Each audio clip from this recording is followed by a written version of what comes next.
Now we will continue with the classification, जो कि second classification है according to the mechanism of action. इससे पहले एक हम पढ़ चुके हैं। तो क्लासिफिकेशन इस तरह से है कि दो में हम इसको डिवाइड करते हैं, direct acting and indirect acting. जो इसमें मेनली इंपॉर्टेंट है वो डायरेक्ट एक्टिंग है। इनडायरेक्ट एक्टिंग की मैंने यहाँ डिटेल नहीं लिखी, इसको आगे हम जब स्टडी करेंगे इसको वहीं देख लेंगे। जो डायरेक्ट एक्टिंग है इनको भी देख लेते हैं। ये तीन तरह की होती है फर्दर अगर हम इसको क्लासीफाई करें तो। इसमें होती है alpha agonist, beta agonist and non selective. जो अल्फा एगोनिस्ट है, अल्फा रिसेप्टर्स हमने पहले भी पढ़े हैं, ये कहाँ कहाँ पे लोकेटेड होते हैं। और अगर आपको अभी नहीं याद तो इसको प्रीवियस वीडियो में देख के इसको रिमाइंड कर लें। और ये बुक में भी आपके मेंशन है अल्फा रिसेप्टर्स कहाँ पे प्रेजेंट होते हैं। अब एगोनिस्ट आपने जनरल फार्माकोलॉजी में पढ़ा हुआ है कि जहाँ रिसेप्टर पे लगेगा उसके फंक्शन को प्रोमोट करेगा। तो यहाँ अल्फा एगोनिस्ट मीन्स कि ये अल्फा रिसेप्टर पे जाके लगेगा और एज अ एगोनिस्ट एक्ट करेगा। अब यहाँ अल्फा दो तरह के होते हैं। अब अगर कुछ सिलेक्टिव अल्फा 1 है जो अल्फा 1 वाले फंक्शंस को प्रमोट करेंगे, और इन ड्रग्स को आगे हम देखेंगे। फिनाइलेफ्रीन और मेथॉक्सामीन एग्जांपल इसमें आती है। और फिर आते हैं सिलेक्टिव अल्फा 2। ये अल्फा एगोनिस्ट हैं, लेकिन ये बेसिकली आगे जाके साइनैप्स पे, मतलब इनका रिवर्स एक्शन है। ये आगे यहाँ पे जब रिलीज हो रहे हैं तो ये इसका एक्शन है कि रिवर्स पीछे जाके सिनैप्स पे एक्ट करेंगे। और इसका जो बाहर हमें फंक्शन नज़र आता है वो ओवरऑल जो अल्फा का फंक्शन है उससे ऑपोजिट नज़र आता है, बिकॉज ये प्रीवियस सिनैप्स पे जाके अफेक्ट कर रहे हैं। इसमें एक एग्जांपल आती है क्लोनिडीन की, और जब आगे हम इसको देखेंगे तो फर्दर ये चीज़ क्लैरिफाई भी हो जाएगी। और अगर हम बीटा एगोनिस्ट की बात करें तो सिलेक्टिव बीटा 1 में आता है डोब्यूटामीन एंड सिलेक्टिव बीटा 2। अच्छा, बीटा 1 मेनली आपके हार्ट से रिलेटेड है, तो ये हार्ट स्पेसिफिक है। आगे हम सीसीएफ में इसको यूज़ करते हैं, इसकी डिटेल हम देख लेंगे। सिलेक्टिव बीटा 2 में आता है एल्ब्यूटेरॉल, टर्ब्यूटालीन। इनकी ये स्मूथ मसल्स पे एक्ट करते हैं, हार्ट स्पेसिफिक नहीं है। और इनका बहुत इंपॉर्टेंट रोल है अस्थमा, एलर्जीज़ में, रेस्पिरेटरी सिस्टम में आप इनको पढ़ेंगे, और अभी भी इनका आपने देखना है। और इसके बाद आते हैं नॉन सिलेक्टिव में आइसोप्रोटेरेनॉल, जो कि हमने पढ़े थे प्रीवियस क्लासिफिकेशन में भी। और अगर हम थर्ड क्लास की बात करें, alpha agonist, beta agonist and उसके बाद आते हैं नॉन सिलेक्टिव। तो ये हैं एपिनेफ्रीन और नॉर एपिनेफ्रीन। अब इनको सबसे पहले हम डिटेल से देखेंगे और उसके बाद हम बाकियों को देखेंगे। और ये काफ़ी इम्पोर्टेंट भी हैं। और जब कोई मर रहा होता है या ड्यूरिंग ऑपरेशन भी इस तरह से आपको कॉम्प्लिकेशन आती है, पेशेंट शॉक में चला जाता है, तो ये उस टाइम पे मोस्ट इंपॉर्टेंट ड्रग्स होती हैं। आपका एक टेबल आपने तैयार रखा होता है कुछ इंजेक्शंस के, अगर फॉर एग्जांपल पेशेंट शॉक में चला जाए तो आपके फौरी तौर पे ये आपकी ड्रग्स होती हैं जो रिसक्सिटेशन में यूज़ होती हैं, और उसमें ये ड्रग्स इंक्लूड होती हैं। इसके अलावा स्टीरॉइड्स और भी कुछ चीज़ें होती हैं, लेकिन जब पेशेंट शॉक में जा रहा होता है तो ये बहुत इंपॉर्टेंट ड्रग्स होती हैं और ये लाइफ सेविंग ड्रग्स हैं। तो इनके बारे में आपको पता होना बहुत ज़रूरी है, और ये वैसे भी हमारे लिए बहुत इम्पॉर्टेंट है। तो we will start with the direct acting adrenergic agonist epinephrine first of all. और एपिनेफ्रीन एंड नॉर एपिनेफ्रीन में जो डिफरेंसेस हैं इसको हमने पिछली वीडियो में डिस्कस किया, तो उसको पहले अच्छे से क्लियर कर लें। अब हमने जिस तरह से मैं आपको बता रही हूँ इसी तरह से आपका क्वेश्चन आता है, और सेम इसी तरह ही आपने इसको मेंशन करना है। हम सबसे पहले देखते हैं सिस्टेमिक इफेक्ट्स। तो ये सिस्टेमिक इफेक्ट्स ही आपसे पूछे जाते हैं और इसी तरह आपने इसको बताना है। सिस्टेमिक इफेक्ट्स में बीटा 1 का इफेक्ट हम सबसे पहले देखते हैं। जैसे मैंने आपको पहले भी बताया कि बीटा 1 जो है ये हार्ट पे एक्ट करता है। बीटा 1 इफेक्ट हम देखते हैं हार्ट पे। तो अगर हम बीटा 1 रिसेप्टर को बाहर से स्टिमुलेट करें या एपिनेफ्रीन हम बाहर से एडमिनिस्टर कर रहे हैं, तो उसका इफेक्ट क्या आता है कि यहाँ पे हमारा हार्ट रेट इंक्रीज होता है, हार्ट की पंपिंग वेलोसिटी इंक्रीज होती है, स्ट्रेंथ इंक्रीज होती है, और अल्टीमेटली इस पे हमें क्या इफेक्ट नजर आएगा, हमें कार्डियक आउटपुट इंक्रीज होता हुआ नजर आएगा।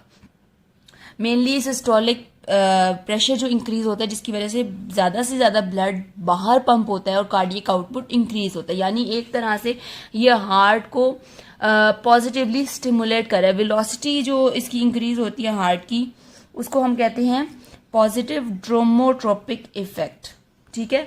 और इसके साथ साथ हार्ट रेट इंक्रीज हो रहा है, इसको कहते हैं पॉजिटिव क्रोनोट्रोपिक इफेक्ट।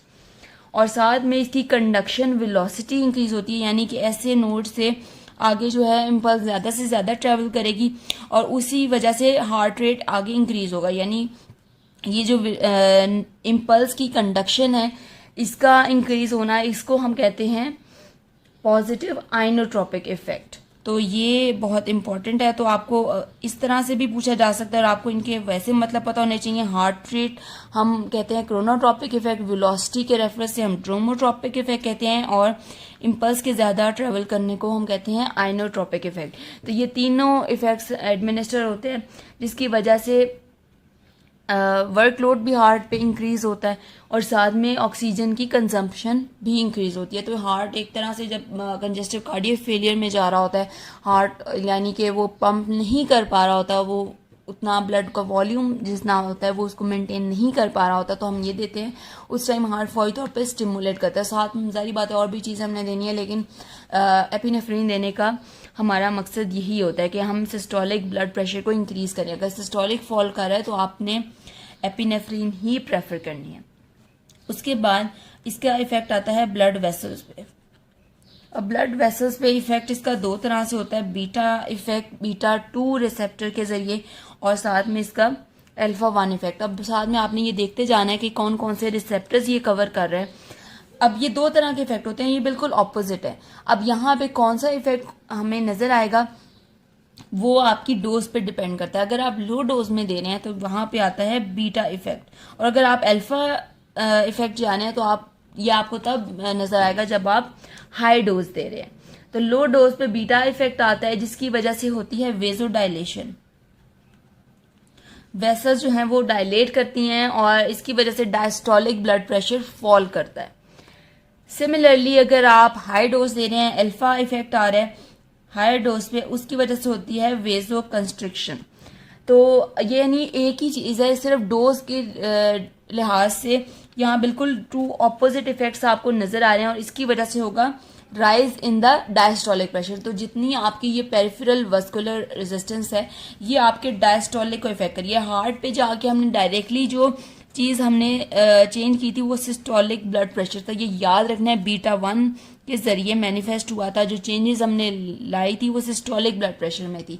अब जो ब्लड वेसल्स पे रिस्पॉन्स आ रहा है डोज डिपेंडेंट, वो आ रहा है डायस्टोलिक ब्लड प्रेशर पे। तो ये चीज इंपॉर्टेंट कॉन्सेप्ट है, आपने इसी तरह याद रखना है। सीवीएस में यही चीज आपकी रिवाइज होगी, तो इस कॉन्सेप्ट को यहीं पे क्लियर कर ले। डोज डिपेंडेंट इफेक्ट आ रहा है ब्लड वेसल्स पे। तो ओवरऑल जो है ये ब्लड प्रेशर को भी अफेक्ट कर रहा है। वो किस तरह से, हार्ट पे हमने इफेक्ट देख लिया, वेसल्स पे देख लिया, तो ये ब्लड प्रेशर पे किस तरह से इफेक्ट कर रहा है। तो नेट इफेक्ट अगर हम देखें, क्योंकि आपके वेसल्स पे भी कुछ ना कुछ इफेक्ट जा रहा है अगर आप एपिनेफ्रिन दे रहे हैं, और डोज के लिहाज से हार्ट पे और डोज के लिहाज से वेसल्स पे इफेक्ट जा रहा है। तो नेट इफेक्ट जो आपको नजर आता है वो होता है rise in the systolic blood pressure और फॉल इन द डायस्टोलिक।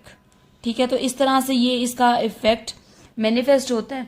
और इसके अलावा अगर हम इसको रेस्पिरेटरी सिस्टम में देखें तो जैसे ये मैंने आपको पहले भी बताया था, बीटा 2 रिसेप्टर्स जो हैं वो प्रेजेंट होते हैं in the smooth muscles of bronchi, और यहाँ पे आपकी ब्रोंको डायलिटेशन होती है। जब अस्थमा में क्या होता है कि आपका एयर वे जो है, जो कि नॉर्मली इतना होता है, वहाँ कुछ मसल्स की कॉन्ट्रैक्शन की वजह से और कुछ सेक्रीशंस की वजह से वो एयर वे आपका रिड्यूस होकर इतना हुआ होता है, जिसकी वजह से आप एक्सेल नहीं कर पा रहे होते, यानी आपको एक्सेल करने में मसला होता है। ठीक है, तो रेस्पिरेटरी सिस्टम में ये बीटा 2 इफेक्ट आता है, ब्रोंको डायलिटेशन होती है। ये जो इतना ब्रोंक्यूल हुआ था वो आपका डायलेट करता है, एयर का पैसेज भी आसान होता है। तो इस कॉन्सेप्ट को यहीं आप क्लियर करें और आगे रेस्पिरेटरी सिस्टम में आपने दोबारा से यही चीज देखनी है। फिर आपका मेटाबॉलिक इफेक्ट है, ये बहुत इंपॉर्टेंट है। किस तरह से मैनिफेस्ट होता है, यहाँ होता है ग्लाइकोजिनोलाइसिस होता है लिवर में और मसल्स में, जो कि बीटा 2 इफेक्ट। तो ये आपने इसको याद रखना है, ग्लाइकोजिनोलाइसिस, विच मीन्स कि आपकी ग्लूकोज का लेवल इंक्रीज हो रहा है और डिक्रीज हो रहा है इसके रिस्पॉन्स में लेवल ऑफ इंसुलिन। तो जो इंसुलिन का लेवल बाद में कम हो रहा है वो अल्फा इफेक्ट की वजह से। ये सेम अगेन डोज डिपेंडेंट है। अगर आप लो डोज में दे रहे हैं तो बीटा 2 इफेक्ट आ रहा है जिससे जीनोलाइसिस हो रही है, इंक्रीज इन ग्लूकोज हो रही है। अब इसके रिस्पॉन्स में इंसुलिन, ग्लूकोज इंक्रीज होती है तो इंसुलिन इंक्रीज होती है, लेकिन अगर आपने ये हाई डोज में दे दिया है तो ये डायरेक्टली जाके अल्फा 2 इफेक्ट करती है और इंसुलिन को कम करती है।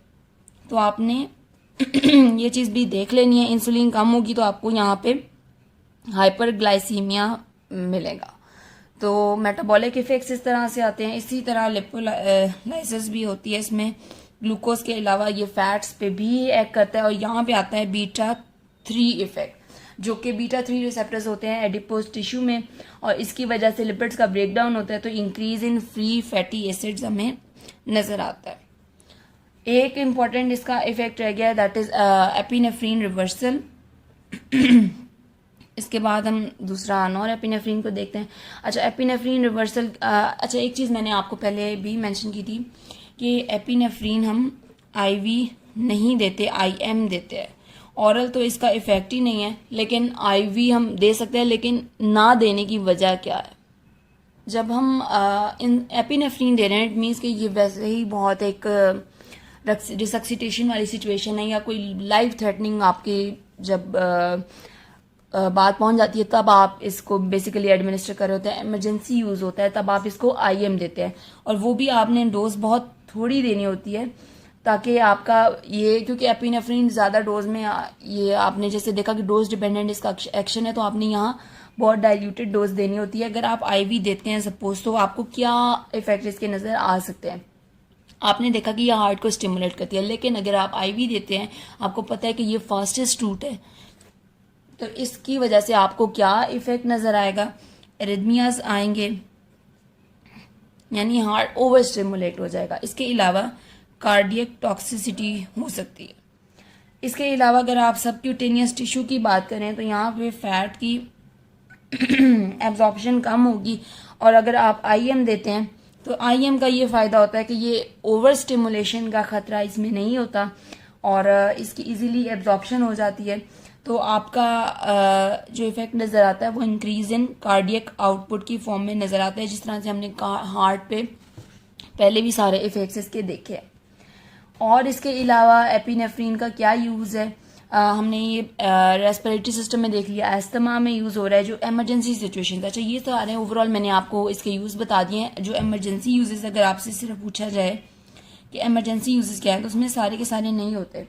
या इमरजेंसी यूजेस में इसको सेपरेटली नोट कर लें। ये कार्डियक अरेस्ट में यूज़ होती है, ये ब्रोंकियल अस्थमा में यूज़ होती है। अच्छा, कार्डियोजेनिक अस्थमा भी होता है, तो आपने ये ब्रोंकियल लाजमी मेंशन इसको करना है। थर्ड इफेक्ट होता है इसका मिड्रिएटिक, यानी कि ये प्यूपल्स को डायलेट करती है। इसके अलावा टोकोलिसिस में इसका यूज होता है, दैट प्रिवेंट्स प्रीमेच्योर लेबर या premature contraction of the uterus. तो ये इसकी इमरजेंसी यूजेस हैं। बाकी इसके यूजेस देखिए, एक लास्ट इसका रह गया था, इसका यूज एपिनेफ्रीन रिवर्सल की मैं बात कर रही थी इससे पहले।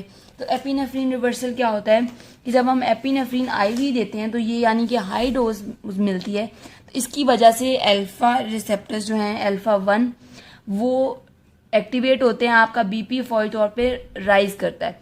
तो अगर आपने आईवी आपको किसी कंडीशन में देनी पड़ जाए तो इस राइज इन बीपी को प्रिवेंट करने के लिए तो आप ये एपिनेफ्रीन देने से पहले अल्फा 1 ब्लॉक कर देते हैं, ताकि अल्फा 1 इफेक्ट ना आए। हाई डोज में भी अगर आप बीटा इफेक्ट लेना चाह रहे हैं या आईवी दे लें लो डोज पे, या अगर हाई डोज वैसे दे रहे हैं लेकिन आपको अल्फा इफेक्ट नहीं चाहिए, जो कि एक साइड इफेक्ट है, यानी कि हाई डोज पे अल्फा इफेक्ट आ जाते हैं, हम चाह रहे हैं कि हाई डोज पे भी बीटा इफेक्ट रहे, तो उसके लिए हम साथ में अल्फा ब्लॉकिंग एजेंट देते हैं।